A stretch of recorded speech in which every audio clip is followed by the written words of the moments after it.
I'm gonna mute myself real quick. Oh.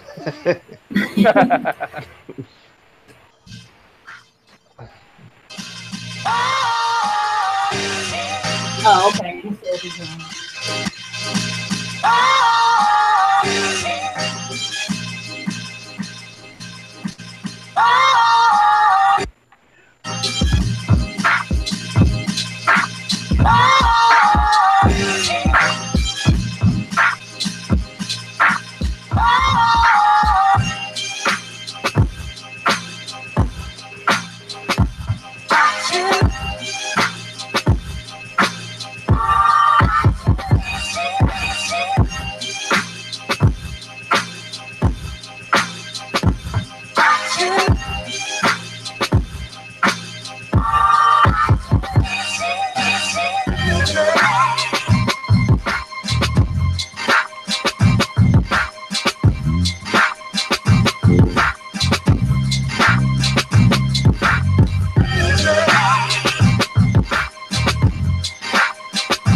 Hey, what's going on? What's going on? It's that time once again.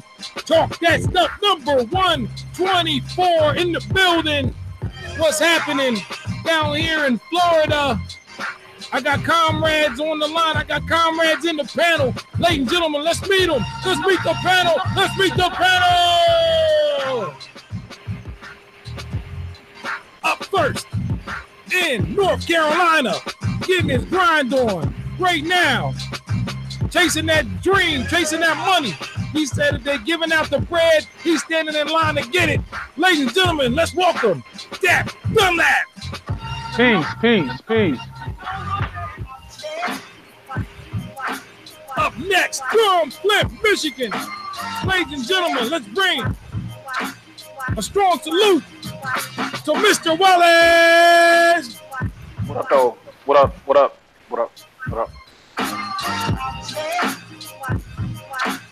Up next from Saginaw, Michigan, home of the Saginaw Bears. Ladies and gentlemen, let's give it up for Dat Stuff. Peace. We got a new team name every Sunday, man. Up next from Oakland, USA, California. Ladies and gentlemen, let's give it up for RTO Beats. What's up, Was? What's up, BG? What's up, Dundale up? Oh, God, fuck that all up. Damn, Dundale. Yeah, you did. God damn. You like came through the layup line and tripped. Man, take it away, wide body. From Jersey, now in Florida. Well, it's cold as a motherfucker. Oh, come on. And this is off that stuff. Number 124. Can you dig it? Ah.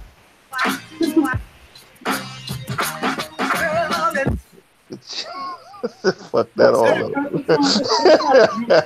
God damn. I don't even know what the hell I said.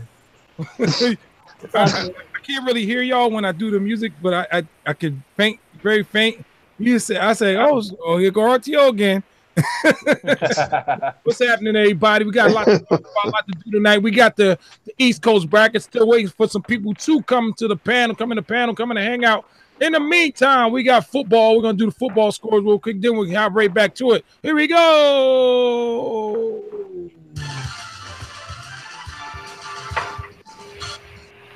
Week number 15, NFL. It's time for the Talk That Stuff NFL scores and stats coming to you live. Without further ado, let's get it, crack it. In progress. Oh, yeah. In the second, it's the Eagles and the Rams. The Eagles got a 3-point lead on the Rams. They lead the Rams 13-10. Eagles are in L.A. Gurley scored the 20th scrimmage touchdown of the season. That is his career high already, and they still have another half of football to take place.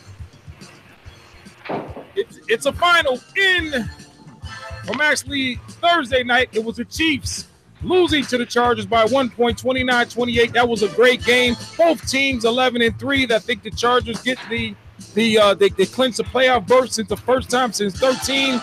Don't know too much about the division, but the Chiefs and the Chargers are going to be in the playoff. So that means no wild cards out of the AFC, I don't think. Only in that division, the AFC West. Moving along, it was the Jets losing to the Texans, scored 29-22. Texans improved to 10-4. Jets slide to 4-10.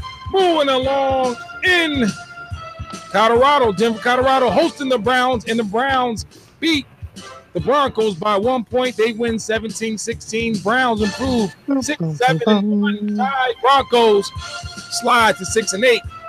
In ATL, the Dirty Bird Cardinals come into town to visit the Falcons. And the Falcons, man, I knew this was going to be a high-scoring game. The Falcons beat the Cardinals 40-14. The Cardinals slide to 3-11. Falcons improve to 5-9. Moving along. Birds of prey. Baltimore. It was the Baltimore Ravens hosting the Tampa Bay Buccaneers. And man, what did they do to you? The Baltimore Ravens, they beat the Buccaneers, scored 20-12. That's 1-2 to 2-0. Ravens improved to 8-6. The Buccaneers slide to 5-9. Lamar Jackson 4-1 as the start of this season with the Ravens. Flacco might be in trouble. Moving along. Oh, the Ravens won again? Yeah, Ravens won again. Oh, yeah. They're 8-6 now. They beat the Bucks 20-12. Moving along in Orchard Park where the Bills play football. The Detroit Lions march into town to see the Bills, and the Lions come up short. They lose to the Bills. Score 14-13. Both teams are 5-9. Notable Bills wide receiver Robert Foster, 108 receiving yards. The highlight of the day. Moving along in Soldier Field, it was the Bears hosting the Packers. Division rivalry.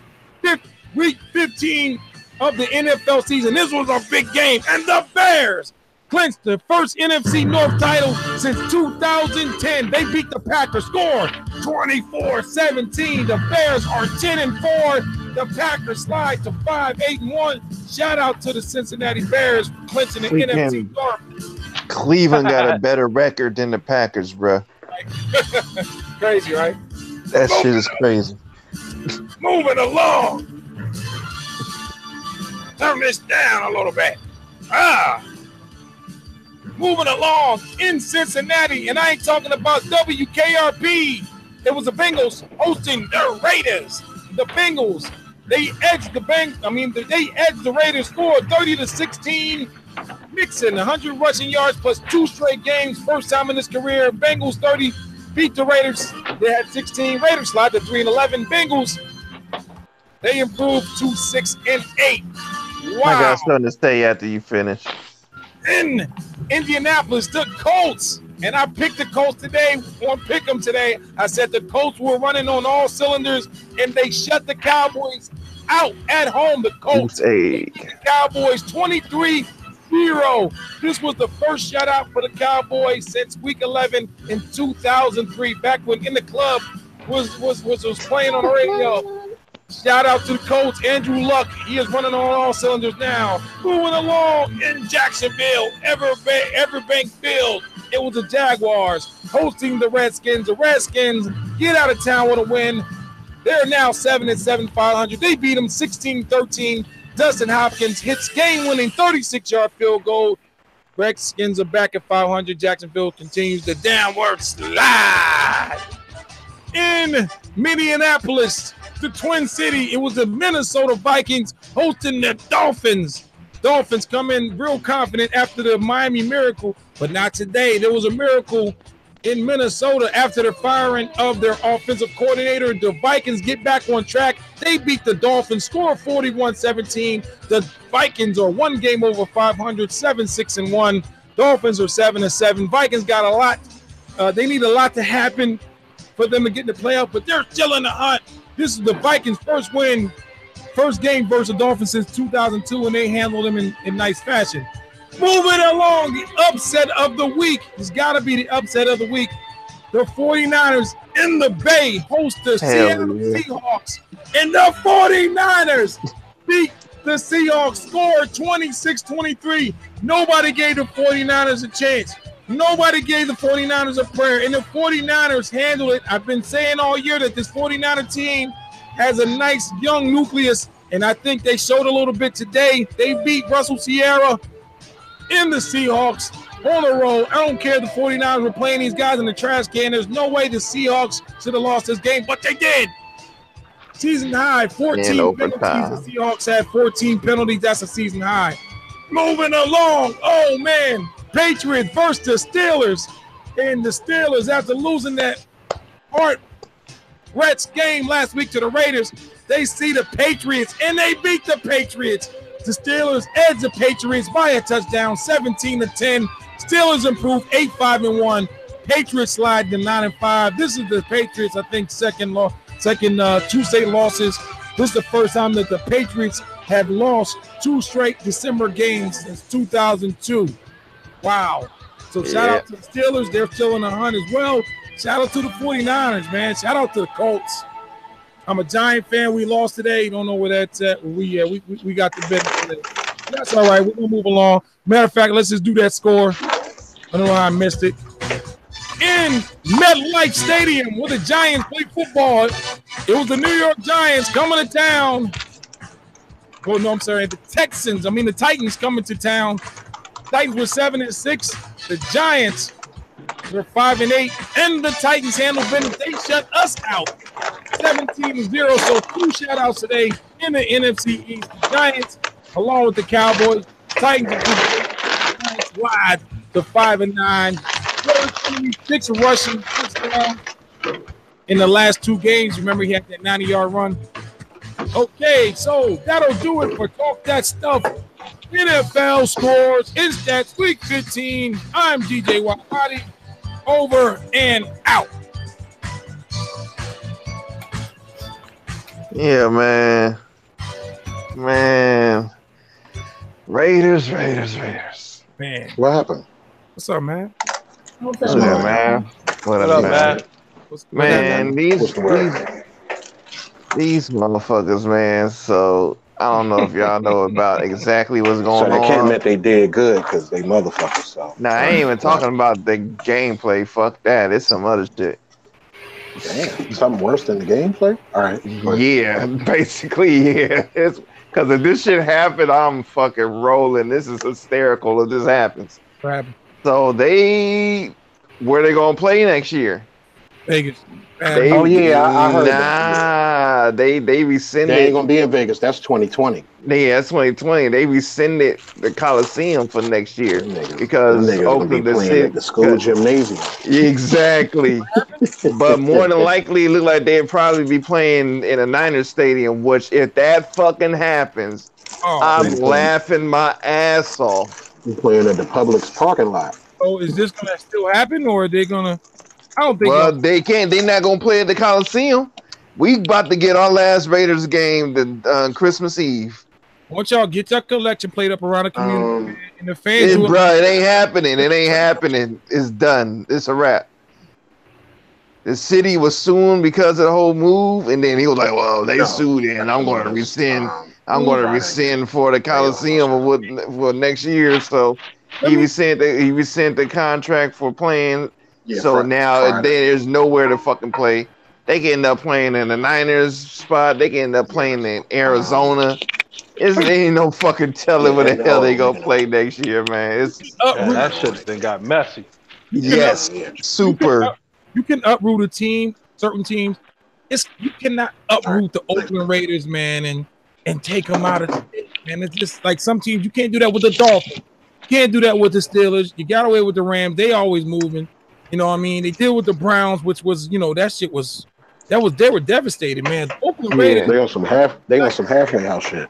it up. Like, yo, But I'm like, if they end up playing in the Niners stadium, do you know how fucking funny that is? How demoralizing it is. That's shit. I'm laughing because y'all put yourselves in this predicament. we play with the Jets. We share a stadium with them. We can't get them off our lease. They always follow. Damn sure can't. Yeah.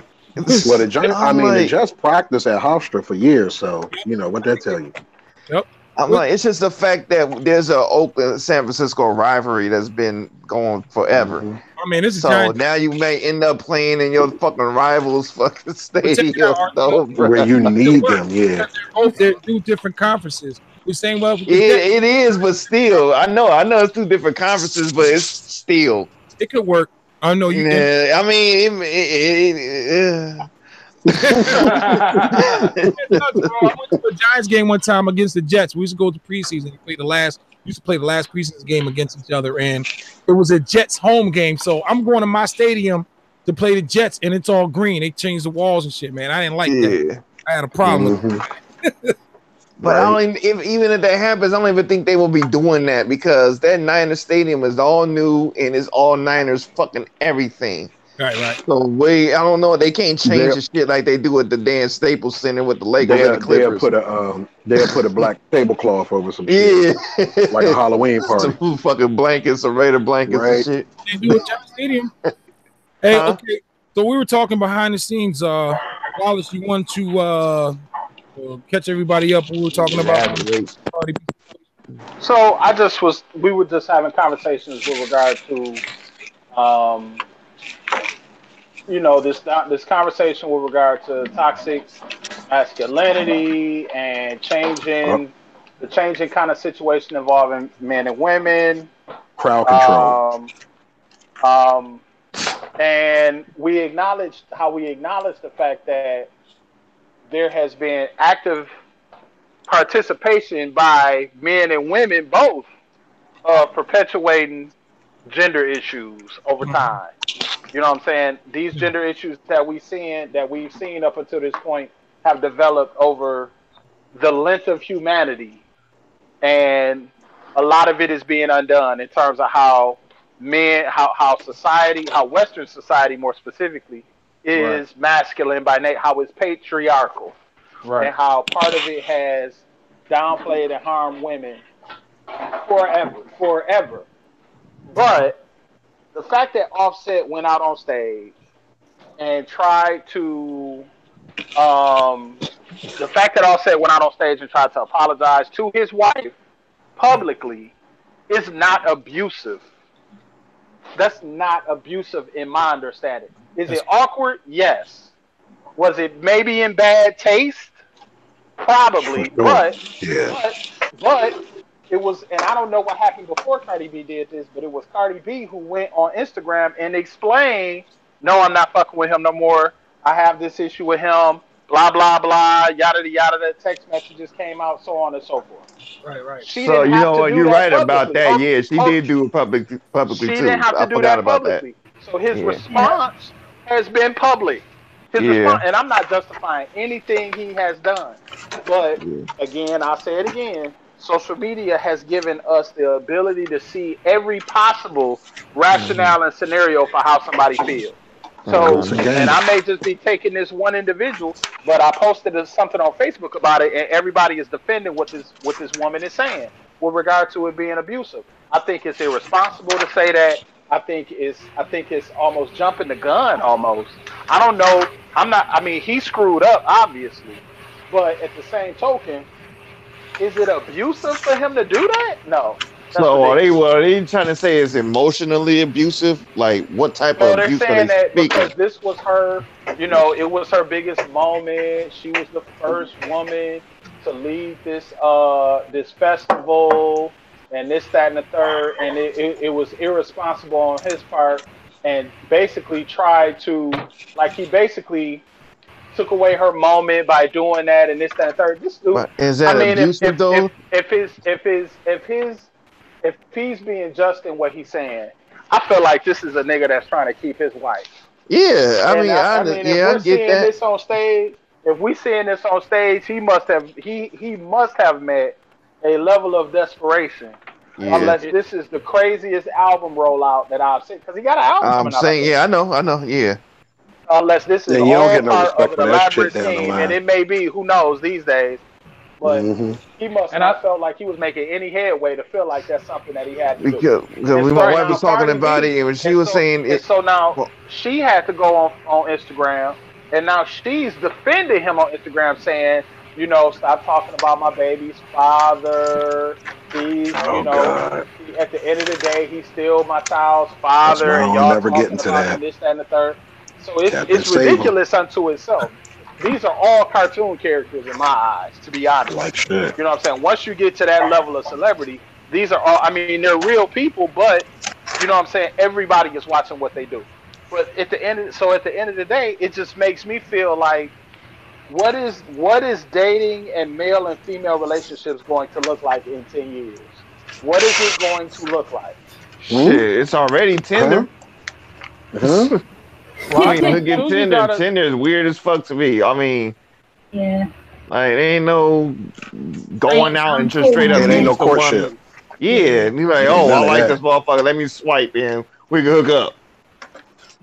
What was the movie called? Gamer? It's like ass to go. It's fucking fast food ass. Y'all remember Gamer? Huh? Yeah. I say y'all remember Gamer?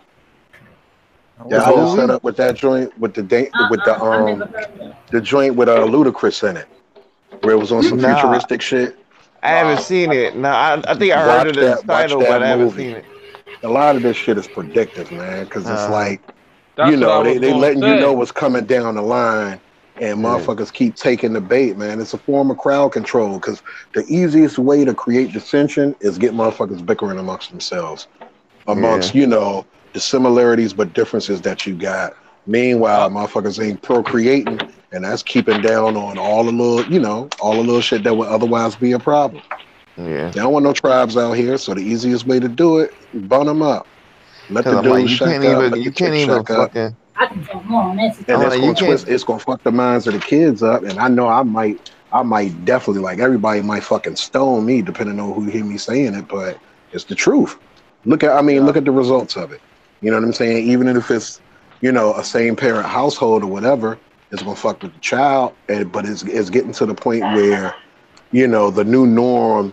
Like, I'm weird as fuck because I actually say shit that, you know, comes from that ilk of I was raised with a mother and father or whatever, and you gotta have sensitivity training nowadays about that, which is true because you can't denounce nobody for what they choose to do, but at the same time, I'm not gonna denounce you for how you get down. Don't denounce me for shit. Just speaking up when I see some shit being what it is. Yeah. Right. Cause I ain't, you know, I would never one of them ones that make out in public and all of that other shit. So it's like PDA or whatever. When it comes down to that, it's like, if y'all dealing with each other, cool. They ain't none of my business. You know what I'm saying? Right. Yeah. But now it's like, if something's done, it's like almost like you can't even really say nothing about me because that's my God-given right. And if I was just out here pulling my meat out on the corner, that's indecent exposure. So yeah, exactly. Exactly. So, you know, I mean, it's like the goose and gander type shit. Man. It's like, it's to the point where you can't even, like, actually go up and talk to someone without someone getting offended. Like, you can't. You can't, but they gonna look at you like fucking stupid. Like people don't interact. Like I said, like with the females, they're like, look at this, he's thirsty and whatnot. Blah blah blah. Man, I'd have had my wife text me while we in the house. Or she'll send me something on IG and we sitting on the couch together. It's like, just lean over and show me the shit. Like, come on, man. Like, yeah. You know what I'm saying? And it ain't even an afterthought for it. I'm not saying that to berate her at all. That's not where I'm coming from. Yeah. It's just the fact of y'all remember back in the days when you had a credit card, like you would fuck around and somebody would be about to bludgeon you to death because you was gonna swipe something that was like $2. And they'd be like, nah, you had to spend a certain amount. Now you pull some cash out your pocket. People gonna look at you like, who the fuck this dinosaur come from? I don't keep change. And you know, so when the chip come around, it's like everything is just I'ma steadily be on you till I make shit how I want, and we going for it. You know what I'm saying? Right. How everybody was up in arms about Messenger, what, 2 years ago? I don't want that shit on my phone. It's watching my every move. Naz, message me, bro. Like, get the fuck out of here, man. They just be persistent and put that shit out there, man. You remember people used to come over people's house and just knock on the door and shit. Like somebody knock on my door right now. Like, what the hell? Like, Nigga, right? Nigga, if I ain't expecting the ups, man, that's what we used to call them, the ups, man. The ups truck, shit. Yeah, if it ain't the ups truck, you gotta get the fuck from off my stoop. I just see, hey, the dude, he had that resource to go up on stage, and you know, his girl, his wife is a superstar. He love her, he want her back. Man, this is perfect. Let me show her how much I want her back, how much I love her. And I think too, you don't know what. I don't, you know, like they just people just take shit in this, you know, like Wallace said before, you know, you get somebody like say myself, say, you know, I started getting a lot of subscribers and followers, and I became somebody like bigger than academics, and you know, I have an opinion about something, and it's far the fuck right, doesn't even make sense, you know what I mean? But I got people that's riding with me, man. All of a sudden now that's just starting to become law, man, and you know, it's some motherfuckers that don't, you know, look at, you know, check receipts and shit, man. That's just how reckless it is. Everyone's blogs, everyone's got yeah. You know what I mean? It's like everything is reckless out here, man. Think about it. Like, we got so many people that's like behind bars and careers and everything, you know, gone to shit off of allegations. Like, you're not even convicted, and you know what I'm saying? So it's like when we jump out there and be like Bill Cosby this or so and so that, it's like, come on, man. Like, you know what I'm saying? It was like that whole innocent until proven guilty. Like I said, that falls within certain scope of certain folk, man. No doubt. And the thing that gets me, you know, call it a race issue or whatever, but when it comes to us, we quick to be like, yeah, that nigga did it. And it's like, damn, like, keep your mouth shut. Look at what everybody else do. They'll fuck around and just keep their mouth shut and let shit play out. But if you guilty until proof, you know, you guilty until proven innocent, and even if you found innocent, you still fucked up because you was proven guilty at first. The mark has already been made. Man, they marring the hell out of people's names out here. Names ain't what it used to be. The thing that gets me, like somebody that committed a crime back in their, you know, maybe late teens, and they say they did something crazy. Maybe they beat somebody down, 5-year sentence. Or, you know, maybe sold a little drugs. You did your 5-year sentence. I was sentenced to 5 years and some probation when I got done. Or I got paroled. I did parole. I'm done. I'm like almost 30 years old. That was me. I paid my debt, as they say. Paid my debt. Yeah, you paid your debt to society. Right. Yeah. Then I go look for a job.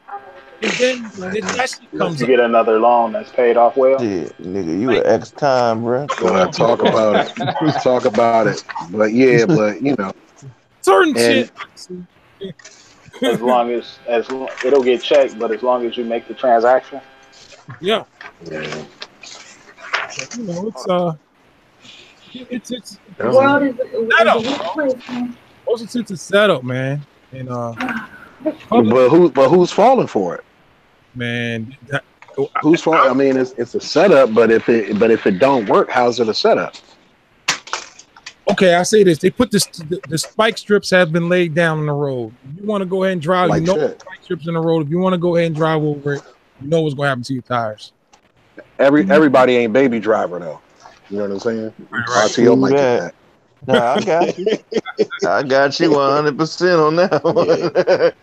Most of the people ain't baby driver, you know what I'm saying? And so they got the next joint weight. So they'll fuck around and just throw the cheese out there, and even though you peep what it is, your peers will fuck around and be like, yeah, bro, I think he had something to do with it. Like, look at the comedian community with Bill Cosby. Like, motherfuckers had jokes waiting. Yeah, you know what I'm saying? Like, us filing in with memes is one thing, but when you write a routine trashing somebody that you quote unquote used to idolize all over an allegation, like, come on, man, like, your dumbass, you don't even realize that could be you in that same fucking boat, and then you starting your fucking GoFundMe. You ain't got no Cosby shows to pull from the pay lawyers. You know what I'm saying? Right. People corny as shit and don't even realize how fucking corny they are. You know what I'm saying? I mean, shit, look at what happened with Kevin Hart. He wasn't trying to do all that shit, but it ended up happening. You guys' thoughts on that shit, man? Huh? Kevin Hart situation with the Grammys. What are your guys' thoughts on that? No, I wasn't even talking about that. I was just talking about as him far getting as how caught. he I think that's smart that he did, just back out of that. And was like, I don't want that shit to be about me, because that ain't the type of press you want. Some people, people believe all press is good press no matter what. But shit, I mean, for the sake of getting on, it's like, I mean, for what, to be people that talked have about your for name 8 in your minutes? mouth, that, but yeah. Man, I'm fucking with you. I see a few blog sites on YouTube. I ain't gonna say their names, but a lot of them, I unsubscribe to them, man. They're just, man, they're real irresponsible, man. Like they the thing is, let me be the first to put this out, and we're doing that. You're irresponsible with shit. Then they got with the facts. because they That's really just like the researched it. news over there with you, RTO, with the 4 pilots. Same shit. With the We got what? the scoop with the 4 pilots and shit. We too low and all that shit. Oh yeah. With the All because they want to drop down first, and it's like, y'all fucking corny. Yep. Yeah. And they won't. That was fuck that. That was Aliana Gomez too, because I like her. You know what they'll do? I was like, God damn it. They won't We retract. too low. They'll take the video down. They won't retract though.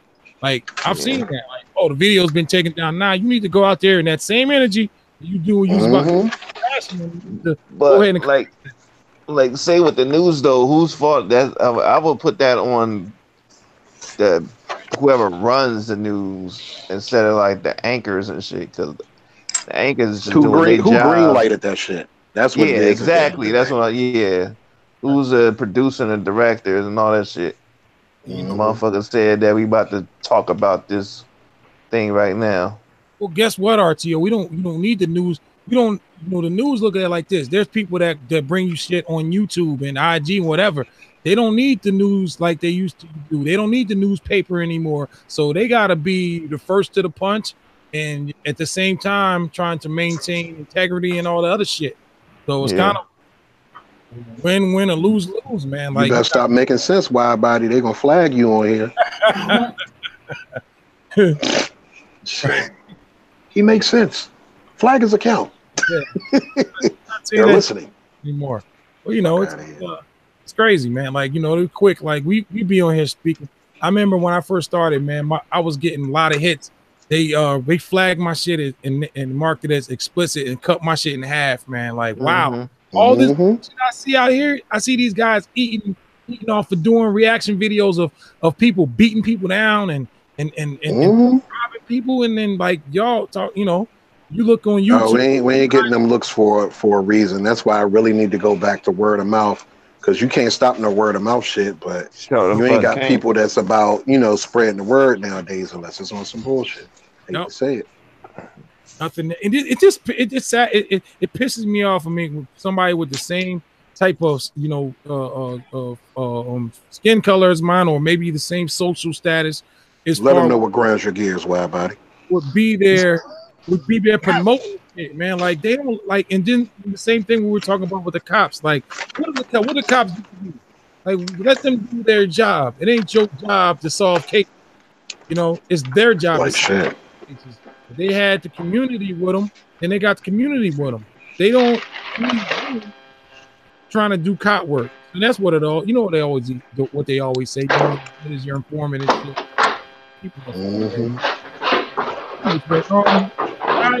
There was a project released a couple weeks ago. I didn't get a chance to play it because we've been doing the brackets and everything. Northeast Beats and That Blessed Girl did a project called "You're Welcome," featuring narrated by Northeast Beats and scored by That Blessed Girl. They dope. That's pretty good. It was dope. I mean, not that I was surprised, not at all. But I think.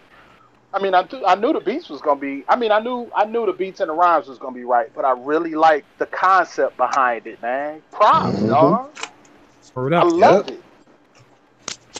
I love it. I love what's happening. We gotta get beats on here. Huh? So we gotta get beats on here. Yeah, I don't know where Juicebox at. Oh my god. I love what's happening. I'm gonna go ahead and wait for him. See, I sent him a link out. See, I'm using. I mean, I look at the the Nathaniel Starr Black Math shit. That shit. I mean, let's look at the releases this year, because you still got the review. You still got fucking Yeah, fucking You know what I'm saying? Yeah. I might do something, I don't know. But when you look at the releases that came out this year, it wasn't as much as it was the year before. Yeah, it wasn't. I didn't. But I didn't do. But I would dare to argue. The quality's better. That Quality's better. Quality is getting better. Yeah. Yep. There we go. YEP. Yeah, I see. And that's a good thing. Yep. You know what I'm saying? And that's what I wanted to focus on. I remember us having a conversation earlier in the year, like, man, let's just put out records like crazy and just flood the market. Let's make the right records. Yeah. Focus on making good music. Yes. Yeah, right. Yeah. And it'll stand the test of time if you focus on that part. You know, flaws and all, because I mean, at the end of the day, it's perspective. That's why I'm like, you know, this review here, this joint for 2018, to me, this is about to be my best shit year to date. I think because I'm more so unapologetic about what I'm doing. Where before, like, I was trying to make shit be the best representation of myself. Where this time around, it's like, it's a statement point. Yeah, it's like, is this making the point? You know what I'm saying? So I'm taking chances on this joint. Y'all probably gonna be laughing at a lot of that shit, but hey, nah, I'm kind of weird. That's who I am. Hey, you know what? You're not wrong with that, and I respect yourself, man. I'll be laughing, man. Yeah. You got. Don't forget about you had Big Stack. Yes, sir. Yo, Stack shit. Yo, stupid, man. Stack shit is stupid. I'm talking about from all facets, and that's what I think people not really locking in on. Even if what he does musically isn't your cup of tea as far as rhyme style or as far as beats, when you listen to that project, that shit is undeniable. That's Production, a project, check. Man. Beats, check. Subject matter, check. And wide variety of topics. You know what I'm saying? It's presentation, all of that stuff goes a long way. It's like, that's the type of project where it's like, he had like it sounded like he had a crazy budget when you hear that finished product. You know what I'm saying? And even now, that's artwork. I Google Stack. Dedication made it was the big budget. His time and right on that. All right, so hey, was Goddess this year, Blessed Girl? Yep. That was last year. That wasn't this year. I thought that was the beginning of this year. This year went fast, man. That was last year. How about y'all? Damn. All right, so you had Nat Black. Nat Black came out what month? Like February, March? Yeah, February. Then when the did Grateful for 40 joint. When did Ye Plus come out? It was this year. This year. I don't really count that Dixie though. Freely dropped the album. Yeah, you got to count it. It came out this year. Clark the Spark dropped the album. RTO dropped the Bang Show beats. You had Jay Bishop did Watts Club. Then he did the other one. And then I guess you can add Modal. Sun. You could put Modal too, because that was January 1 this year. So. Yep. Modal. Yeah. I did Professional Development Volume 3. It was in January. Say that again. I did came out January. Oh. What came out January? Goddess. Yeah, I knew it was this year. Beginning of the year. Like the second week of this year. Yeah. I'm trying to tell you when your project came out. I know. Shit. Hey, man. Trying to tell me. Agent Smith 78 dropped the project. Yep. The Silent Evil shit. The Sheer just dropped another one. Yep. Yeah, the Sheer's off this joint off the body and shit. I'm gonna go ahead and play this one off. You're welcome. This is called Love at First Sight. Here we go.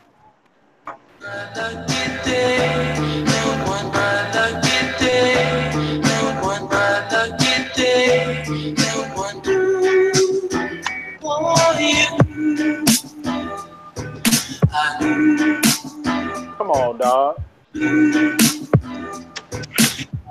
Right away, this Red and black because we became blood. Initiated our lives in love. We knew what it was since the first day we met. Now we both go our heart for the set, and that's our foundation. Took vows with no hesitation. Have the right to say that you were amazing. It feels so amazing. Love that can stay blazing through all this cold weather. Like you're appreciated. So many efforts to be celebrated. Lots of patience in this journey of collaboration. Fascination of your full-figure picture naked. I shall embrace it as a lover and protector. Sweet melanin skin, honeydew nectar, kissing on your neck. But why should I kiss and tell? All they need to know is I got my wish from the wishing well. So wish as well. It was just a penny for my thoughts. But if it's that's crazy. What you thought? People would come and look at us and it we were in bad shape. Well, that's all right. Two people can start off in bad shape, but they won't end up that way if they stay together and work as a team. You can do what you will, but you must stay together and fight to overcome the thing that would tear you asunder and destroy something that has the potential for tremendous beauty. Well wishes received as well as the hate. For another's jealousy, why should we compensate? Long as we great on to our next chapter. Said it before, there will be none after. Black love matters, solid structure built. Takes a lot of practice, like walking on stilts. See we gon' fall, trust it ain't easy. It's up to us to get up, obstacles can't defeat me until I rest easy. That was my promise, right? To be a better man, take our love to new heights. Said more than a mouthful to paint the picture right. I think they get it though, it was love at first sight, right? She's all that and then more. It's safe to say I got a lot to be thankful for, right? She's all that and then more. It's safe to say I got a lot to be thankful for.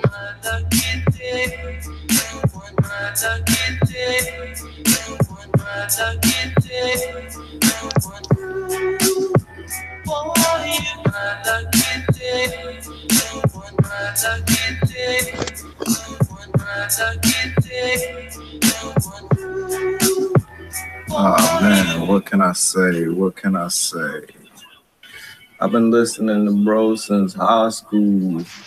Battle raps, random sessions at the crib on the weekend. Man, I seen your whole style change. I seen your energy on the beat change. I've seen your growth throughout the whole thing, man. Just the fact that you never gave up on the shit really keeps me listening to your shit, man. Just because I love it. Elevate. Keep doing what you're doing, bro. I know you got listeners in South Carolina.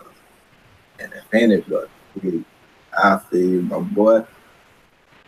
That was You're Welcome by North TG. Production.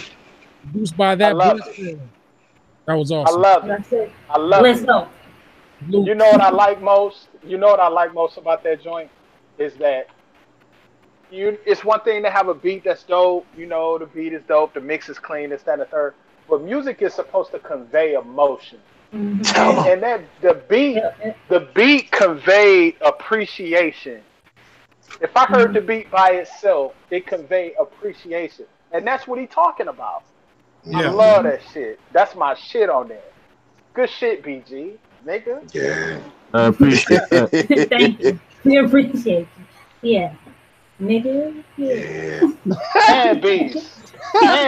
Beast in the chat. And he on here. He on here. Now. That's what I'm talking about. That's the power of the music right there, man. Uh-huh. I'm sitting up. Let me say this real quick. Went to my family Christmas party, my wife's family or whatever, and my man, you know, basement is just crazy, just decked out, and he started the night playing, you know, old school shit. You know what I'm saying? Hip hugger and shit came on, and all kinds of shit. I'm hearing all kinds of crazy breaks and shit. But then eventually, you know, things kind of got a little bit, you know, long in the tooth, and he just put on the radio, and everything was trap. Mm-hmm. And I'm like, what energy is being conveyed? Mm-hmm. The energy is recklessness. The energy is It's young. It's unrefined. It's different. And see, but that shit right there, that's music. That's music that my father-in-law and them would be able to appreciate. Mm-hmm. I like everything about that. So good shit. I want to ask this, Mav. BG, you did all the arrangement and everything. Mav, did you make stems on that? Yeah, for that track, yeah. A couple of joints were just 2-track though. Okay. So yeah. Hey, that shit was nice. Nice. Yeah. I told them they did it. I told y'all that when I first heard it though.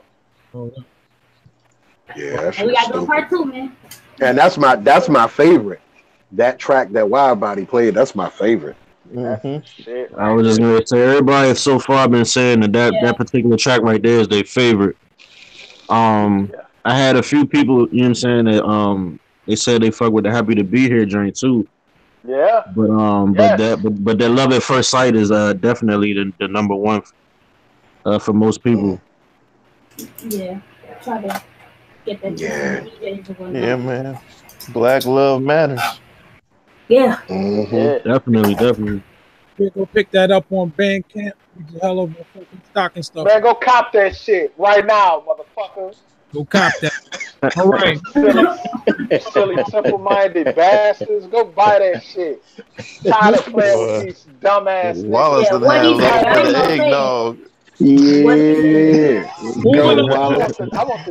I want people from Europe to pick that shit. Some Germans. There it is. Go to Germany. Hell yeah.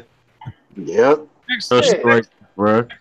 Next artist one profile is Tashier Rashay, the 15th of December, which was yesterday. He dropped a project called Leftovers.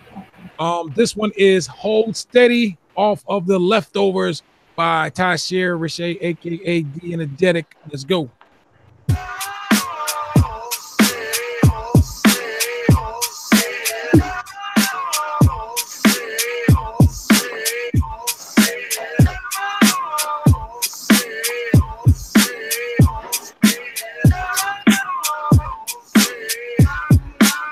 The Unstoppable.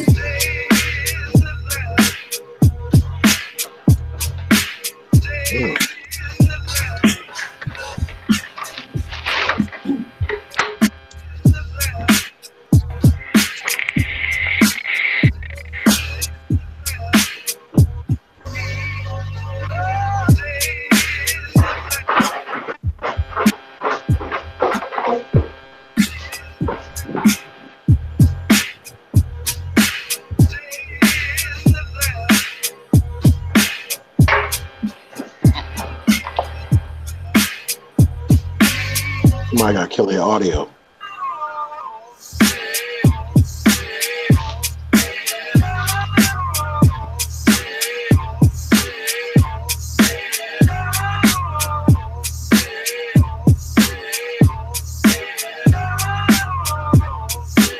The Unstoppable, Tashier Rashay.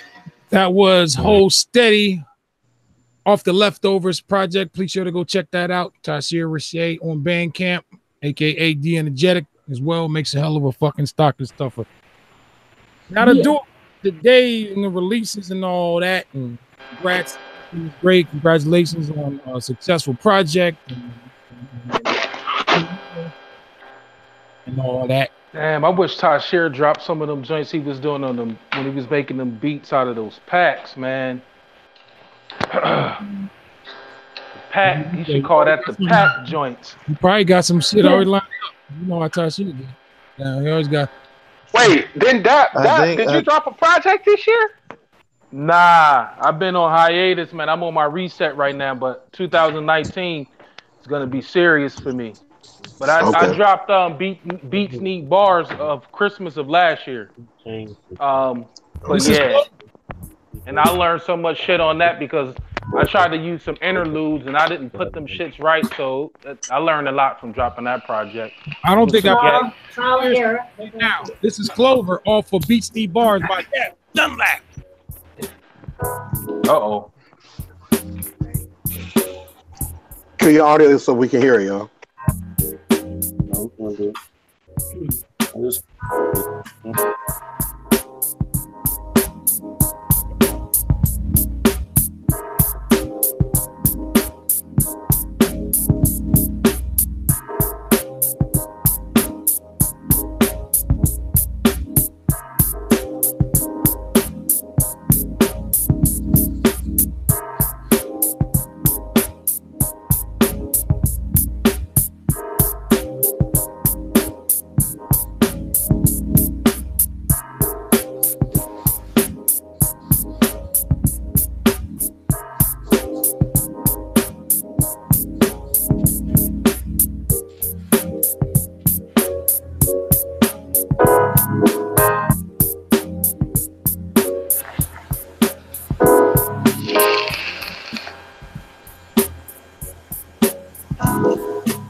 That was Beats Need Bars Clover by Dat Stuff. He released that last year. Go cop that as well on Bandcamp. Dat Stuff music out of Raleigh.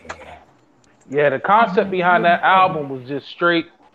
Those beats is just, you put that on at a, somebody, hey man, you got some beats, you put that on and just go in. That's why it wasn't too many breakdowns and all of that. Kind of just like if some MCs get on it, I didn't want to have too much switch ups in it.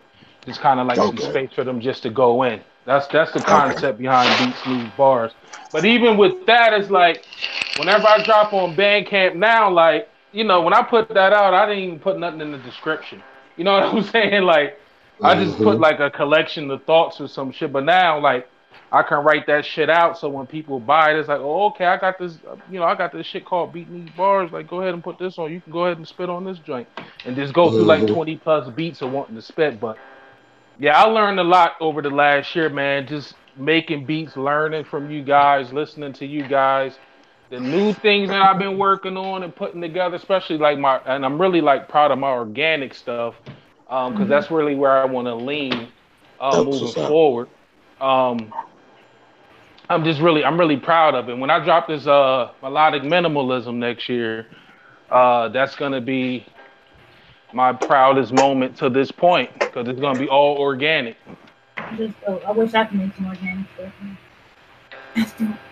Yeah, well, that's what's up, man. Hey, man, I mean, shit. That's, you learning something. I feel the same way, man. Like when next time, I drop something, the first time was dope, man. It's music is a beautiful thing. We have resources and outlets to put it out. It ain't no joke. You get better, you progress, you evolve. I was saying the other day, I got a good 10 years of training the last few years being in the collective and all that, just around like-minded people, man. I've learned a lot of shit in a lot of time. Just how to lay things out and just music theory, music, everything, man. Sounds, everything, man. You get inspired as well, man. So it's a win-win situation there. I know tonight we were going to do the East Coast bracket, hip-hop bracket. Question is, do you have enough firepower? You want, what do you guys want? Should we do it without mental? I forgot, man. We're gonna do this. You ready? So to you, buddy, it's your show. It is. We could. We're missing a lot of kids. Yeah. We'll push it back. One of his kids was feeling under the weather. I mean, we do it next week. I was about to say, give me a second, because I was in the room and shit. I had to boogie for a second. We can wait till next week. What you was on the Philly bracket? You said? Nah, it was gonna be just everything but New East York. Coast. Everything but New York, because we already did. I was gonna say we should do a producer's bracket one day. That'd be dope. I could agree with that. Yeah, that would be dope, because it's gonna be subjective as hell, but we have to get some hell guidelines out, like with beat. I mean, how do you okay, like voice is pretty bad. Like how has he survived? How was he able to have a long career doing Swiss beat? Who? You said Swiss? Yeah. Because everyone, we know he's pretty. Swiss can't, it's pretty basic. And you made songs for the radio.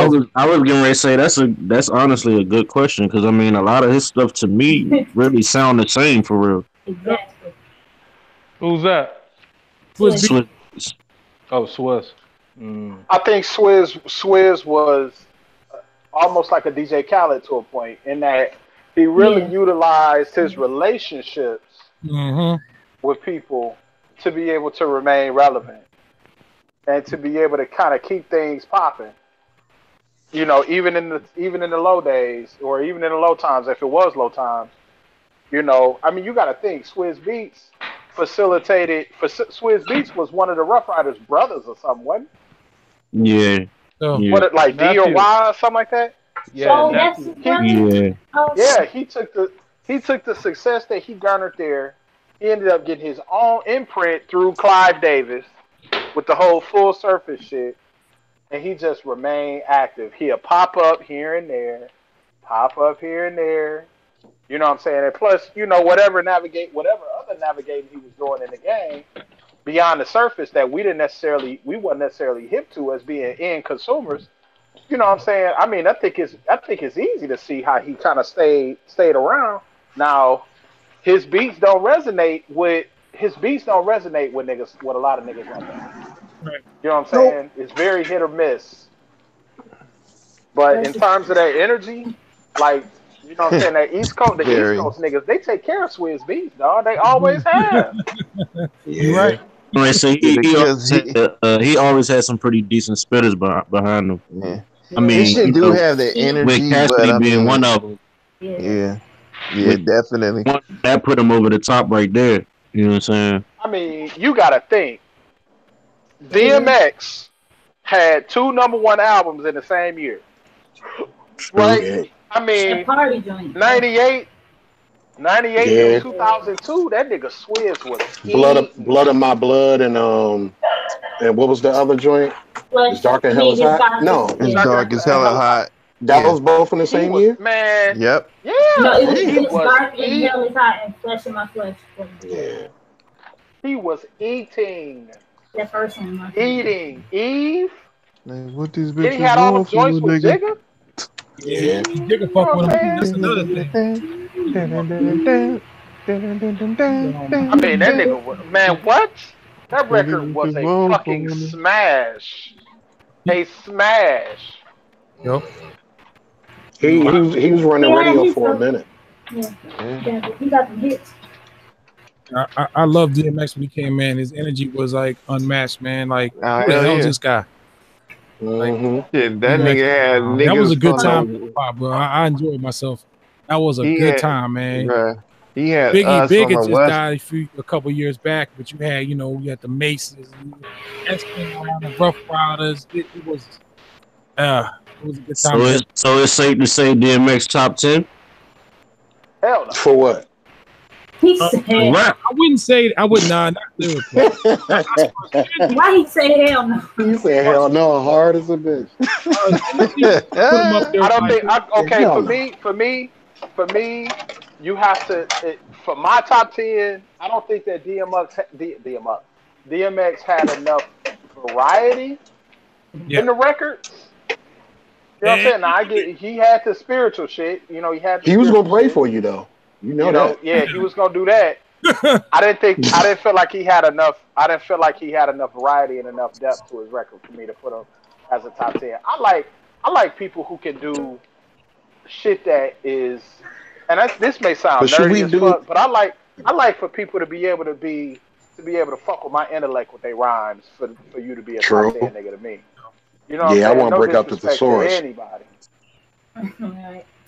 Hey, yo, bitch, let me get some water and some lemon. Right, hey, yo, bitch. Hey, it's the water and some lemon.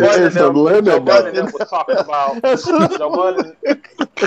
Joe Budden was talking about that How's It Going Down record being one of the most disrespectful records of all time. That's my joint. Being one of the most disrespectful songs, you said? Yeah, in terms of her man or whatever. You know, hey, this was you talking about the whole shit, get that, come back with that, chill, super years. Gotta make Because he made it go transport to work. People sleep on Joe, man. Joey's Joey, man. I don't know why people didn't take to Joe, man. I just don't get it. No, I'm not. I mean, Joe is like you said. Joe is Joe. He vicious. You know what I'm saying when it comes to the music, but him as a person though, like he corny, bro. Like that nigga got issues, bro. But he always Who, Fat Joe? No, he's talking about Joe Budden. Oh, Joe Budden. Yeah. Personality. His personality all fucked up, bro. Like. Hurry up. Hey, that show, I was saying, he know it though. Having me rolling, dog. But I'm saying for him to say that though, he one of the most disrespectful motherfuckers. You know what I'm saying? Out here. No, I'm saying the record. What he's talking about on the record when he's talking about the guy, whoever the girl's man is or whatever. Yeah. The way that they was talking about that shit was funny as hell, man. Yeah, This is the latest episode. This was 3 or 4 episodes ago. You guys ever this? Well, go ahead, boss. I mean, I know you know. No, go ahead, bro. I was gonna talk about DJ Academics, but I want to wait. What about him? What he do now? What haven't he done? What he turned into? Did anybody see that that interview that everybody's talking about as far as Ebro and Kodak? I heard pieces of it, but I haven't watched. I saw the joint with Trick Daddy though. Yeah, that made me go. Did he laugh? Yeah. So I saw it. So what happened with that? They say he walked out or something. Yeah, I saw that he walked out. I know he's facing some kind of charge involving sexual assault, and Ebro was talking, trying to get him to talk about it. He was on his Vlad shit. Yeah, he tried to Vlad him.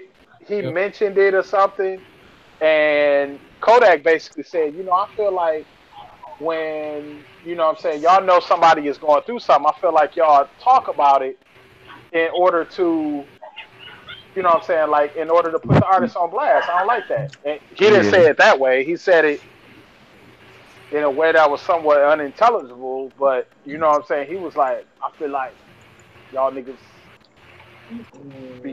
when somebody going through some bullshit, y'all like to put it out there. Anyway, he said whatever he said, and then Ebro was like, well then you can leave. Oh, word? Ebro. Yeah, and then my man got up and walked out, and he was like, nigga, I ain't got what I can't talk about on my show. And Kodak Black was like, fuck your show. I give Kodak Black all the props on that. Like, nigga, how you gonna bring me up on here and then come start talking some bullshit and then get mad that when I'm talking about that, I don't want to talk about it. And call you on your shit. That's how these want to talk about shit. Yeah, that's how these niggas is eating now, though, bro. Like, they want to talk about all the negative shit instead of talking about no doubt. I mean, because that's the era we live in. Bullshit sells. Music is not the emphasis. It's an entertainment. It's an entertainment. I mean, it's a exposure game. Right, pretty much. I mean, how many times have you heard of situations where, somebody will be like, I got an opening slot. A promoter will be like, I got an opening slot to open for this artist, but don't even call me if you don't have 50,000 followers. Mm-hmm. That's Flex put on IG that he was letting people enter, the little contest to come on the show and do the the freestyles and whatnot, like how and all them been coming on there. He was like, yo, I'm giving people a shot. Come to find out, whole time you gotta pay like $250 up front, and then $250 up front, and then another $250 once you get there. You know what I'm saying? Wow. Just to do the drink. Are you fucking serious? I'm sorry, man. Good job, Flex. What kind of bullshit? But you gotta pay for that exposure, because you on the radio. You know what I'm saying? And I'm Flex. You just can't do that for the love. Nigga, this is the music business. Come on, man. This ain't the music. Do that. Nah, you gotta pay. You gotta pay to play. That's crazy. Yeah, but if you a cat, I mean, I can see that. You ain't paying the radio stations no more, so yeah. I went. But I remember cats being able to come through and just get on a mic and just kill shit. Just you remember, motherfuckers wanted to put Right, keyword I remember. I went to a forum in Detroit. I went to a forum in Detroit with a group of DJs. It was somebody from Spotify there, this, that, and third, blah, blah, blah.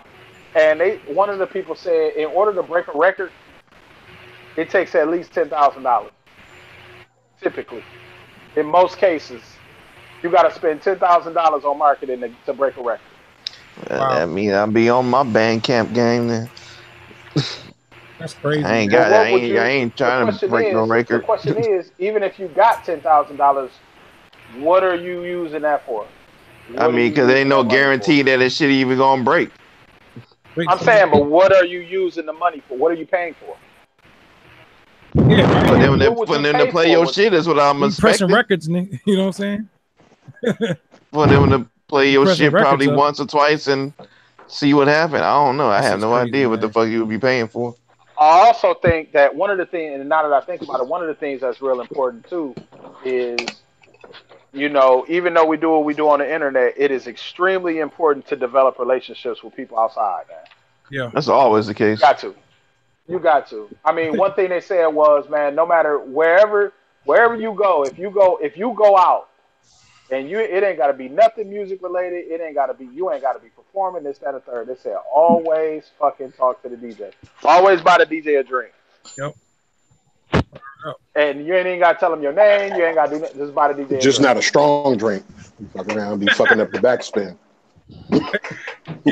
And I say this too, man. That's why, like, the way I look at it, you know, I'm not nobody, but I'm not with the beef shit. And, you know, I'm not doing that, man, because there's no value in that shit, man. It's you know, you're gonna run into, oh, this dude had a problem with this dude here. Well, I don't want to even have that. I don't even want to even have that like on my you know what I'm saying, on my package. You know, it's and even, you know, even this thing of ours, it's a small circle anyway. So I think that circle gotta be united, man. And you know, whatever, man. Like, you know, you got a cat like Beast. He working, man. He, you know, getting it in. Like, that's what we gotta be on, man. He should be able to go over here and go over there and do this. That should not be an issue. We need to come together, man, and start instead of, you know, I'm not getting involved in none of that, man. And you know, you can see history has proven that shit don't work. Look at New York hip hop. Look what happened. And most of that shit, I'm not saying it was all about, you know, the music and shit, but a lot of these dudes are always beefing. Like, you know, super regional shit though. Yeah, no one could come and work together. Them South cats was like, nah, y'all want to fight? Or them Houston cats? Look how them Houston dudes came together. And look what happened when they start beefing. Pimp C came and squad. Like, man, y'all need to talk. Let's get to what y'all doing. There's money out here. Y'all fucking it up right now. This shit ain't gonna be down here forever. It's gonna leave and go over to the West Coast. Better strike the iron while it's hot. We didn't do that. I was just gonna, out there in Texas and definitely like in Atlanta, like it's nothing but love out in those places as far as when they, you know, they come together in those places and do what they gotta do. Yep. You can fuck around and go to the studio in Atlanta and see, you know what I'm saying, damn near every artist in the studio, you know what I'm saying, just all working. They might be in separate rooms working, but then, you know what I'm saying, after a while, they'll be like, yo, you know what I'm saying, let so-and-so hop on this drink with you, whatever they're like, to be. On 20, like, you know what I'm saying, and not trying to work with other niggas in the city. You don't get that in the DMV. Shit. You go to the studio, you know what I'm saying, niggas is trying to figure out, yo, why the fuck is you in there when they there? Right. And who you know and all that goofy shit. Not like it was where, you know, we got the power to sit and, you know, cut albums from our bedroom. You know, so it's not an issue of, hey, we can put stuff out. We're gonna get stuff out. Stuff's gonna get put out. What you put out, you know what I mean, is important. But it is not like you gotta, you know, like you say, like most of these days you can have a monkey on the pork triton, and if we put it on YouTube and it gets 2 million hits, get a record deal. You say like, a monkey, yo? Yeah, monkey fucking playing chopsticks on the triton. You know, it's all about it's sad. It's all about numbers. Or anyways, you know, and that's sad. I never thought they would get to the point where numbers would outweigh talent. You know what I'm saying? That's sad, man. But it's always been about bottom line to the point where the talent is kind of secondary. What can you do? Can you wow me? Right. And, you know, I heard somebody the wow comes from that shock value. The music business is called the music business. It's all about making money and about art. You want art, you gotta go do something else. Yeah. Music business is about getting that bottom line. Right. Throw some paint on the wall. Yeah. Right. Pretty much. To see these movies or TV shows. It's like the difference between. It's like the difference between being. It's like the difference between being an artist, like drawing, and being an architect. Being an architect means that you can draw. You can draw your ass off, but you have a specific purpose and a specific. Yeah. You better stick with the blueprint. Then. Yeah, exactly. You know what I'm saying? That's how you. That's how you turn the shit into a career. You know what I'm saying? Music as a career making music as an artist as a career doesn't really interest me. I'm into how do you utilize the culture to do other shit. That's what's curious to me. Okay. How do you use the culture to encourage liberation of the mind and shit? You know what I'm saying? Because this fucking, I mean, I always told niggas, I said, you know, I used to make music back in the day, and I'd be like, look, I'm gonna tell you like this. I am not the nigga that's gonna be arguing with somebody at 2:30 about getting paid by the promoter. I'm not gonna manage nobody. I'm just not that guy. That's not who I want to be. Because it devalues the music, the art. Yeah. It devalues that shit to me. You know. So I don't know. Maybe I'm. Well, find your niche audience. That's really what I'm trying to do. And I ain't even gotta be in front, but just put shit in front of the people that want to hear it. And if you don't, you just don't. You know what I'm saying?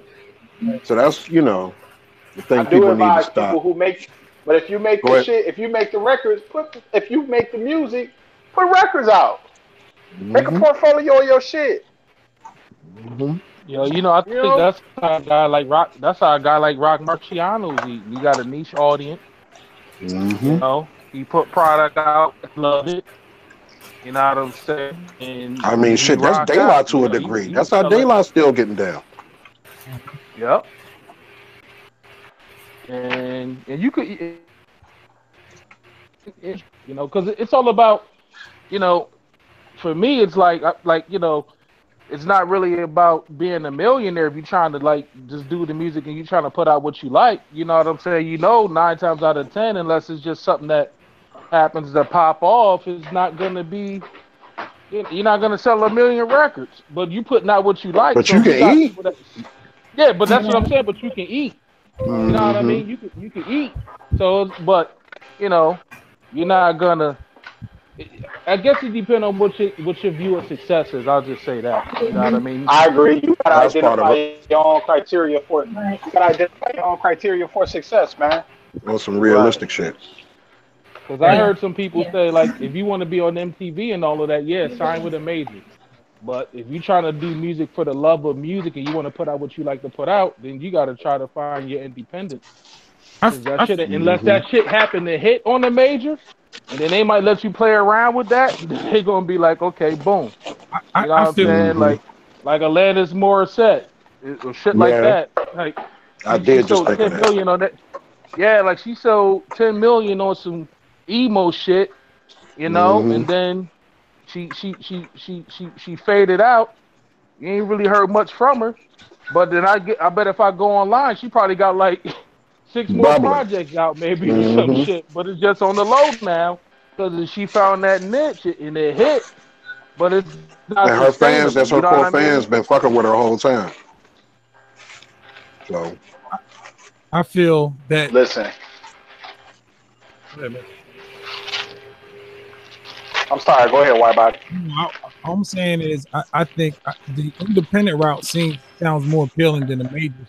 I think there's a code to be cracked doing shit independently by your way and by yourself, as far as not having a label to have the money and whatever. However, the deal is structured. That's the thing. Too much. You got examples around. Right. Too much social media. There's too many ways to get to people now, man. Fuck a record.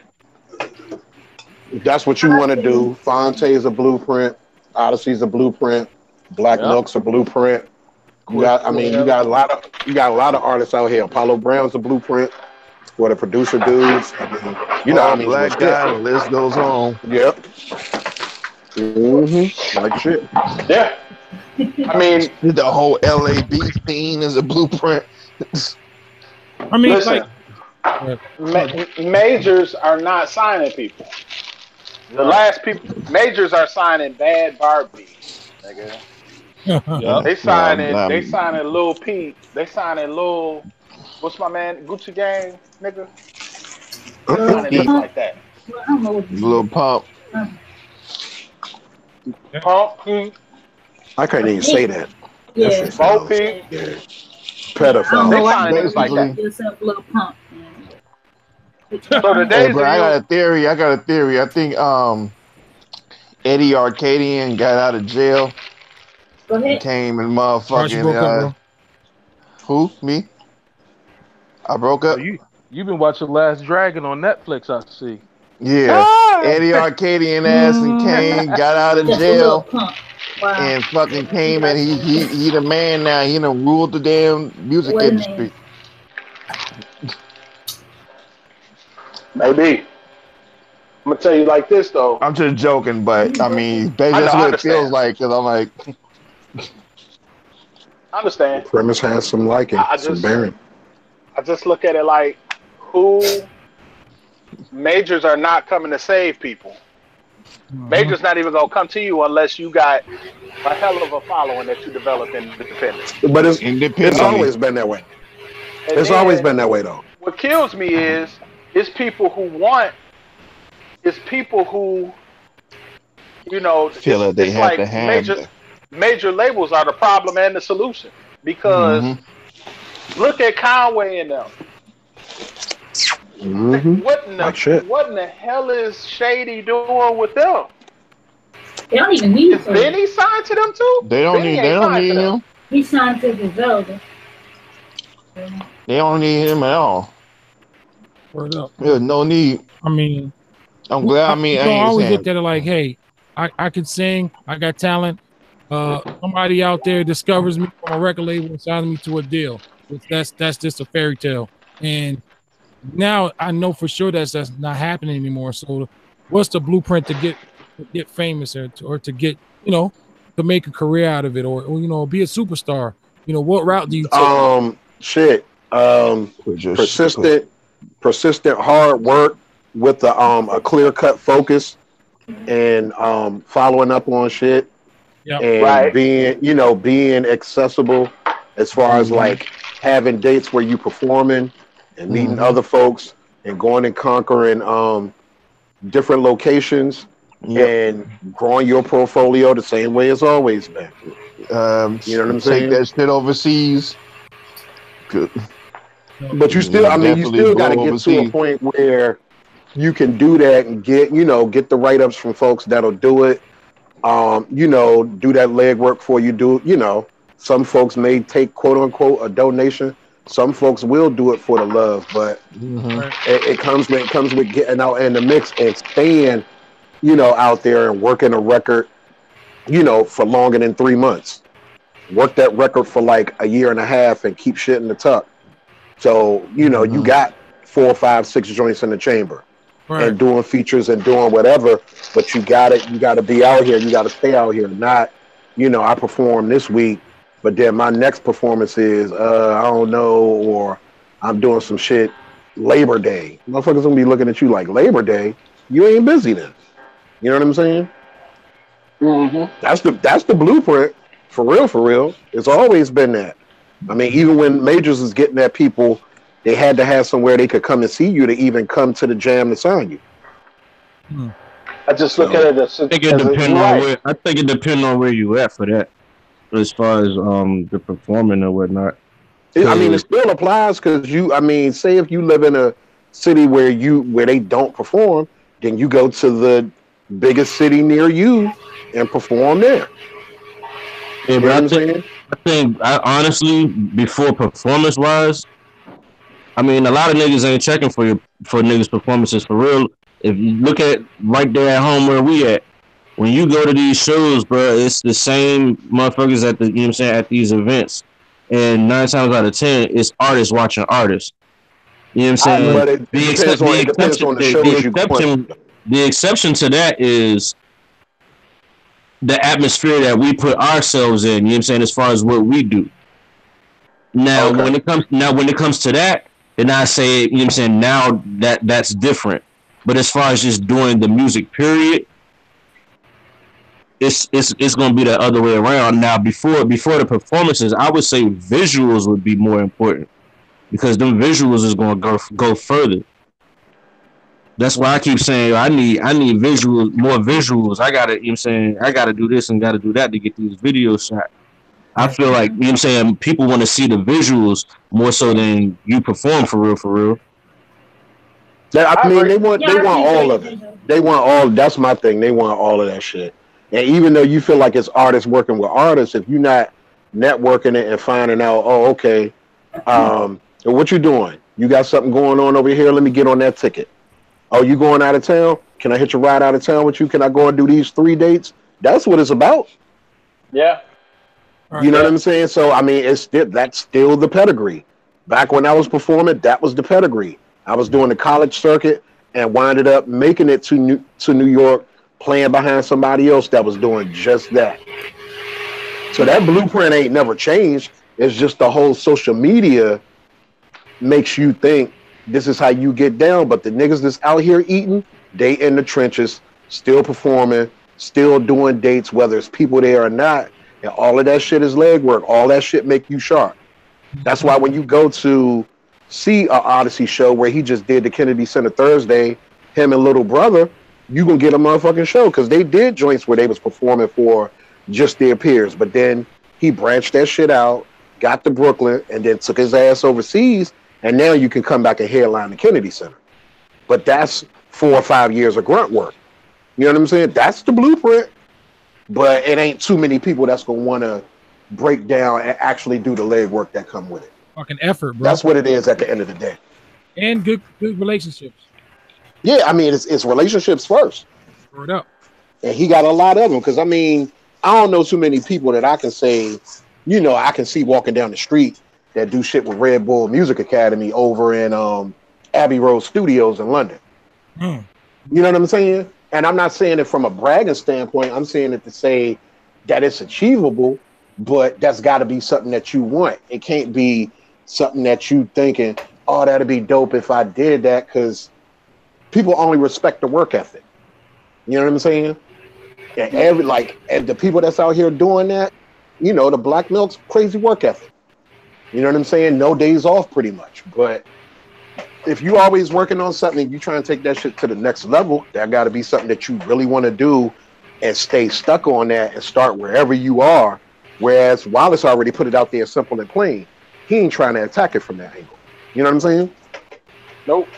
So, you know, for the person that is, like, that's what it's going to take. And it's, you know, change the peers. If you see the group that you're doing the shows with, they ain't doing shit, don't do no more shows at that particular spot with them, or work out some of your own shit and bring some of your fans through. Get somebody else that's maybe popping in the city that is touring and shit like that, and do joints with them and start getting on the circuit with them and establishing your own contacts. That's how it's done. You think somebody could do it just offline, or do you need to be in physical form as far as, like you say, doing shows and shit like that? You think it's obtainable? Yeah, I mean, either way is obtainable. It's just got to be a clear-cut focus on what it is. I think Ninth Wonder did an interview. He was talking about Rhapsody, and he was saying that it takes you 7 years to get like that clear-cut following where folks expect certain stuff from you. And if you look at how long Rhapsody's been out, I mean, she was with Cooley High at first, but then like she went and started doing the Jamla shit, and it's right around, you know, 6 or 7 years where now like you hearing people you wouldn't have normally heard bring her name up. And she's still not even what you would consider mainstream by comparison. You know what I'm saying? So if she ever get to that mainstream status, you know, I mean, I seen her here at, you know, what somebody else would consider rinky-dink spot, you know, to perform at. So, you know, you gotta get to that certain level, going through the shitty shows or doing bills where you probably the only one talking about what you're talking about, but just staying consistent. and believe that process that it's going to work, because it's just a process and it's necessary. I agree. I do think though that I especially agree with the fact that you have to be very sure and secure in what your focus is, because we do a lot. You know, we all try to, you know, you might produce and you make beats and you trying to sell beats, or you trying to find an artist, or you trying to, you know what I'm saying? I think that it's difficult to find that focus early on. You know, and you just really building a skill set. You know what? Just like what Dap was saying earlier, before we got online, he was talking about really centralizing your focus and understanding exactly what it is that you're trying to accomplish is important. So you hit the nail on the head, man. I think that all of us need to kind of figure out exactly. We probably need to talk about this offline. Yeah, we can. What specific roles and targets? It's necessary. It's all relative. Because I think I've realized mine. I think that I'm finding mine, and I want to find out, or I want to talk about what that means to everybody else. Shit, I realized that shit in 2015. That's how I met y'all. Yeah. Straight up. Yeah. That's the best way I could put it for me. Because before then, I mean, y'all been out here. You know what I'm saying? Like, Gadget been doing shit, but until I felt like I was ready to take that next step and entertain something else, I probably wouldn't have ran across Gadget how I did, or he wouldn't approach me. However that went down, that wouldn't have happened. And I had to be ready for that to happen. So, you know, it's, like I said, certain steps are necessary. You ain't gonna just get something. Usually I find when most people get handed something and they're not ready for it, they don't understand the power that they get, and they're usually fucking over. In most cases. Yeah, some are exceptions to the rule, but you had somebody pull your coat and be like, hey, you fucking up. You need to get with it. You know what I'm saying? But most people, that's just something to, you know, that's something to put under the hat and be like, all right, when I run across so-and-so next time, I'm gonna make sure I bring this up if I can. Just like job interview shit or whatever. It's, you know, it's all going to the craft. So, you know. That makes sense, man. Yeah. So let me ask this while we are live. For 2019, you know, has anybody set any specific targets that they want to hit? Yep. Specific goals that they have in mind? Yep. I do. And I got it all mapped out and wrote down, but now I gotta put, you know, have the driver behind it and gotta put some effort behind it. I gotta it's just effort. Yep. I do got a plan. You know, I'm not saying I've never went into another year with a plan like I do this time, just because of experience and learning, knowing shit I didn't know before and what I wanted to do. I'm better with production as far as units and equipment, and this, you know, making shit sound like I wanted to sound. Have different relationships now, and I want to keep good relationships. I want to, you know, Spotify. You could upload music to Spotify now. Shit didn't change, man. You know, you gotta change with you. Yeah, I'm lunching too, man. Like, Ninth Wonder has something down here every once a month called 95. And I've been wanting to go to that shit. Not, what's the joint called? Not what is it? It's called 95 Live. Yeah, that's what it is. Man, I've been wanting to go to that shit for the past couple years. Yeah, it was just one Friday. And then Saturday, and then Stolen Drums was just in Durham. I ain't go to that. Yeah, man, I was you gotta get with the shits. Yeah, like, so what my thing is like finding the music scene here and getting, you know, so I did this show in March and I met this girl named Shauna. She's a singer. And, you know, we started following each other on Instagram and I started looking at her, yo, she out here moving. And she was just on her Instagram story saying like, you know, now she's starting to get paid for shows a little bit. And but she was talking about all the free shows she did. And she was like, yo, I'm signed up with BMI. She was like, I got a performance check for like $3.20, but fuck it, I'm out here grinding. Like, and I was like, yo, that's the shit. Like, she's always popping up at some type of mixer or wherever she could perform at, and I was like, yo, I need to get on her Do that grind. shit. That's why I was asking all about the tractor shit for doing the beats. Like I just need a 30-minute, 40-minute set to just go through some beats with the tractor, like mix it to them shits like a DJ. You know, either that or the Serato joint that I got. You can get that shit. That's the cheapest way to go. That shit was $200, $250. Okay, so that's my the Kai joint, and it comes with Serato DJ. That's what I'm playing. What kind of tractor you got, Dap? Nah, I don't have it, but I was trying to figure out a way to like do shows and play my beats, but try to do that shit like a DJ would, where I'm playing a beat for about a minute or two and then cut into something else. You know what I'm saying? Just try to. I have an S2. Oh. I got an S2 from their last class of from their last class of DJ controllers, and that shit has paid major dividends for me. Right. You know, in terms of I've only done a couple sets, but and I don't practice like I should, but it's real easy for me. It's real easy, real tax free. But I could see how somebody could use a MIDI controller, like a launch pad or some shit, and get that shit done too. I gotta and play it like clips, set it up like clips. But shit, you could do that with your machine. Yep, do it with Ableton. Yeah. Load the shit on the. You got Ableton? Nah. I don't. Oh, I was asking. Yeah. What's up? I don't have Ableton. It's all sweet right now. What's up? Okay. I can put it in. Hey, there it is. There it is. Asking you. I grabbed mine about 4 months ago. I've been practicing cutting and stuff, and that's going to be a part of my routine this year too. I'm going to be putting shit through Serato and mixing it and cutting and shit, man, and just waiting. I don't want to like an idiot.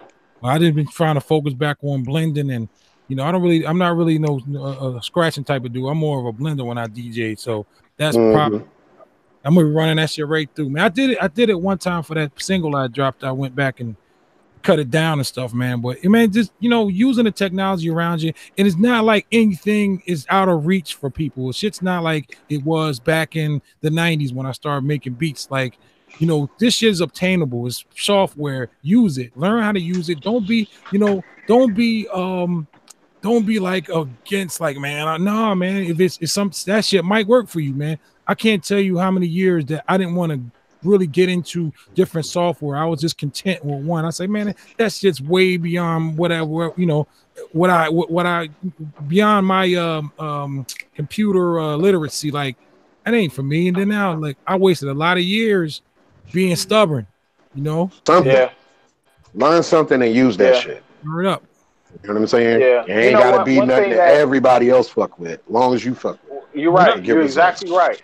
One thing that came to mind, I sat up and I watched that whole Hip Hop Evolution series. Yeah, that shit is dope. BG had told me about it, and I don't know why the fuck I slept on that shit though, because that shit was great.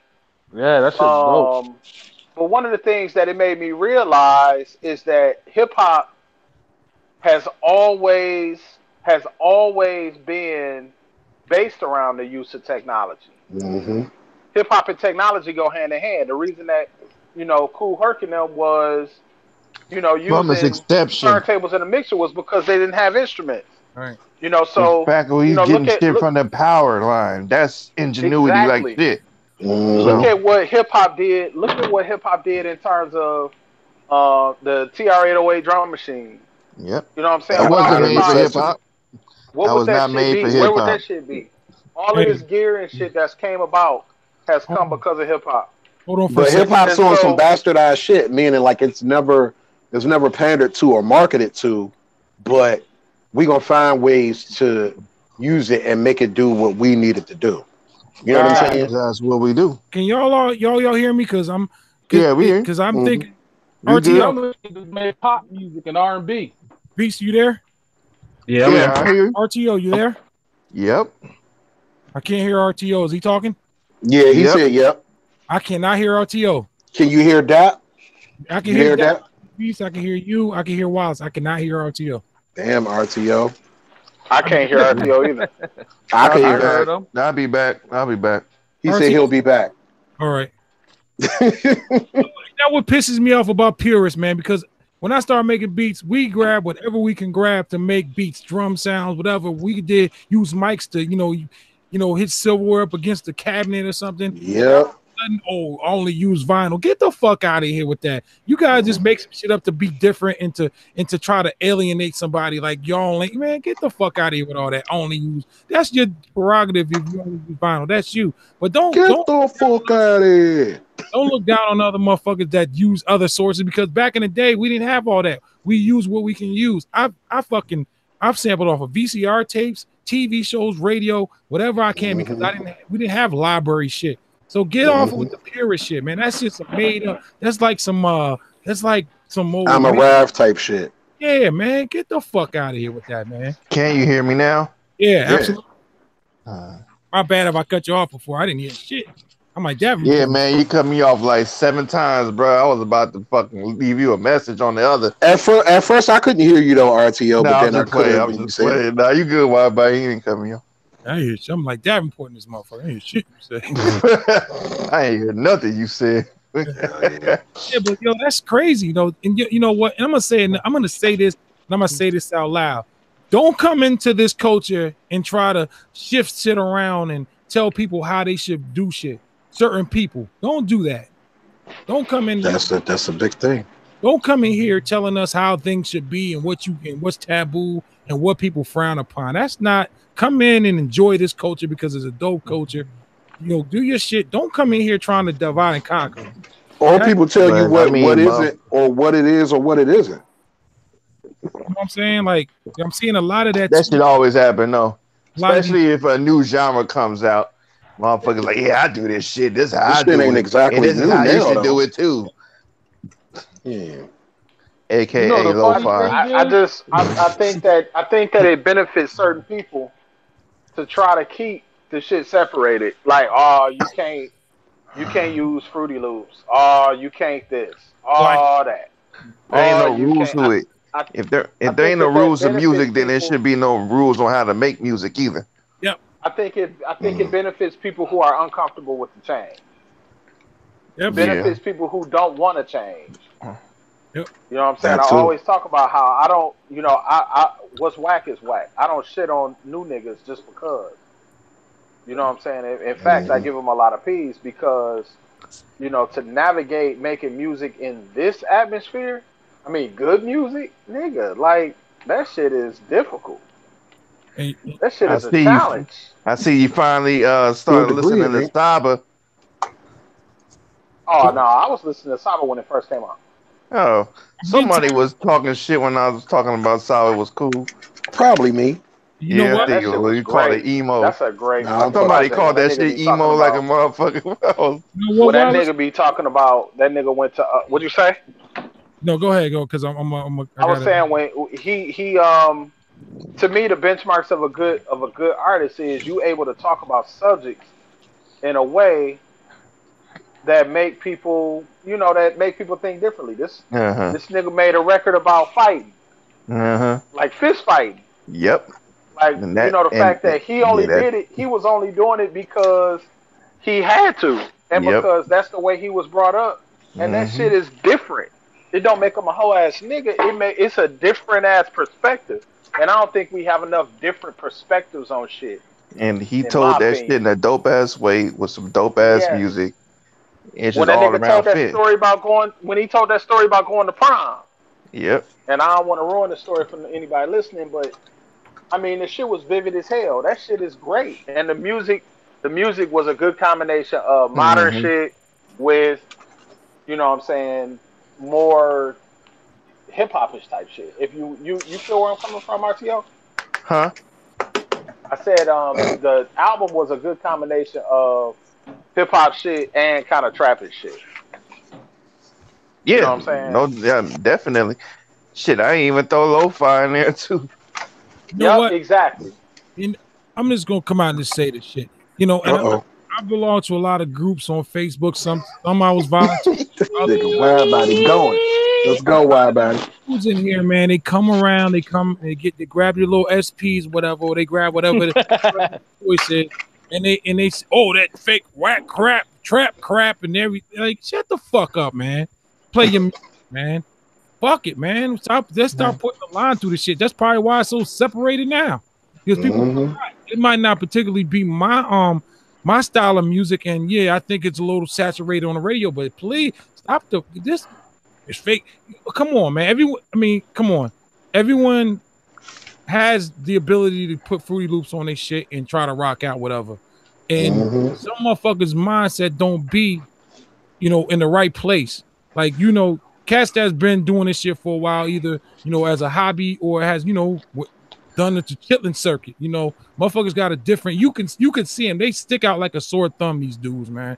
It pisses me off. You go on these channels and then they start like, a sample and a no sample, or organic or no organic, or a machine or Kai and shit like that. Like, and that's another 2019 thing too, man. I'm gonna have to just get out of those groups and get that energy out my way, man. Shut them down, wide body. Real, man. I think that's just a testament of like, my bad, RTO. I think it's just a testament of like low attention spans, and you got a platform, so you need to put something on it, or they need to say something. Like, how many times you gonna ask a Kyra machine? Like, that's a one-time question. Like, motherfuckers be doing that shit to troll, bro. That's my thing. Yeah, like ain't nothing but some shit starter. That's it. Motherfuckers ain't really thinking about like, I don't know which one I want to go with, so I'm gonna ask a question. But Kyra machine, like, which one's better, or this one is better because it does this and that. Like, and it's the same thing with Apple and Android. Same fucking thing. Yeah, or Apple and Mac. PC. It's to each his own. If they like the way that shit fucking works for them, then cool. And vice versa. I may talk shit about it, but that's just talking shit. Like, I'm making fun of it, but I don't really feel like fuck Apple and shit. Like, I got a damn iPad right here. So I be talking shit about it, but it's in joking and shit. But when it comes to like sample and no sample, like motherfuckers who be like, oh, I'm organic, so I'm superior to you because I know how to play chords and shit. Like, no, but let's see your ass try to chop up a sample and try to make that shit fit and work. You be sitting there looking stuck as hell. Yeah, but, I wouldn't even stress off that shit because that's always going to happen. Like you said, just leave that shit. When I see the post, I'm just whatever. Weirdos got into this shit, man. So many weirdos out there now. They weirdos, yo. Weirdos out there, man. Yo, go out and explore Facebook. Nah, you ain't lying. That's why, certain energy I don't want to fuck with. I don't even entertain that shit. You ain't lying, man. You don't really hear me, saying, "Oh, I ran across such and such," and because it's just I ain't fucking with it. I don't even need to know what's going on to know certain shit. I'm alright. I hate going on Facebook now. I ain't no by humbug, I'm old type shit. It's just you don't need that energy. You don't want that energy. Yeah, because it fucks with how you handle your shit. Absolutely. You know what I'm saying? So I'm like, in the end of the day, who gives a fuck? Just make music. Right. But that's the thing. A lot of people focus on that, and the quality of their shit be dog shit. But they be quick to fucking go on a post and talk shit about someone else's shit. Like, you ain't got shit at all. Right. Yeah. Like, man, fuck all that's that why I'm shit. focusing on the content, man. Make music, man. That's all that matters. Word up. Act like the troll's not even there, man. Skip over him like it was a puddle of water. Cocksucker. Puddle of water, bro. There it is. There it is. The proverbial cocksucker. Yeah, the proverbial. That's like, dude, I knew he'd show up with that shit. This year winds down, and we, approach 2019. It's year people bigger, better. You've learned more. You're more wiser. You know what I'm saying? It's just, I think, and whatnot. I expect to hear a lot of good classic shit that's going to be memorable. So, your head gets heavier. Head gets heavy. Whoa. Head. There's a heads get bigger, and the blades get wiser.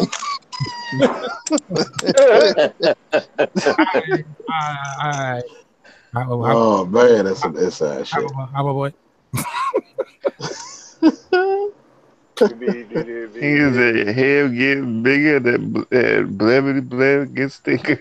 Their iPods get thicker. Man, how many gigs will it be this time? All right, big ass 20. Big ass iPad got about 10 gigs. Right. iPod, 7th gen iPod.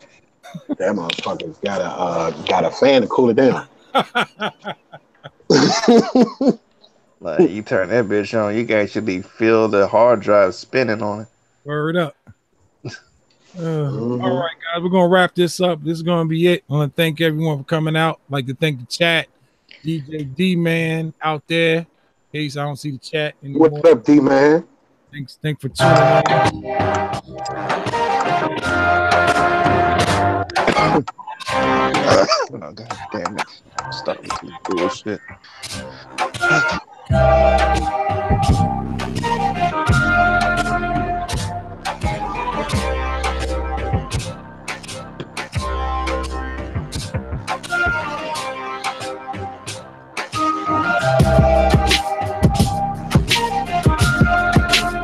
Like to thank Black Man, Dap Dunlap, Northeast Beast, Mr. Wallace, RTO Beat, That Bless Girl, and I'm DJ WIDEBODY. Join us next week for the East Coast Hip Hop Rapper Bracket.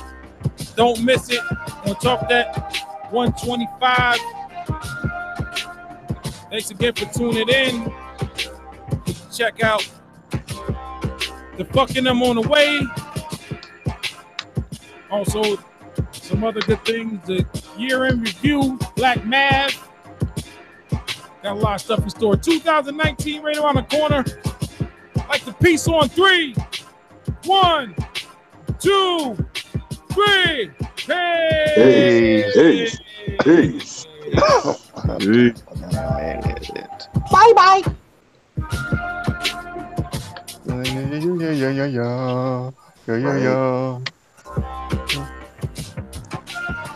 Yeah.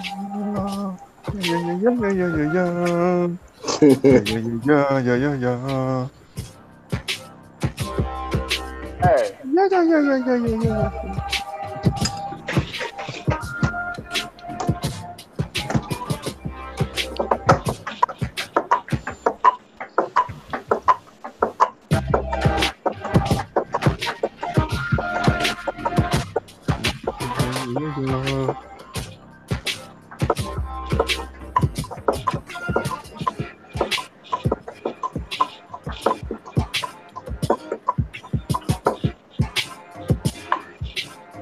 Start putting wood blocks and beats again.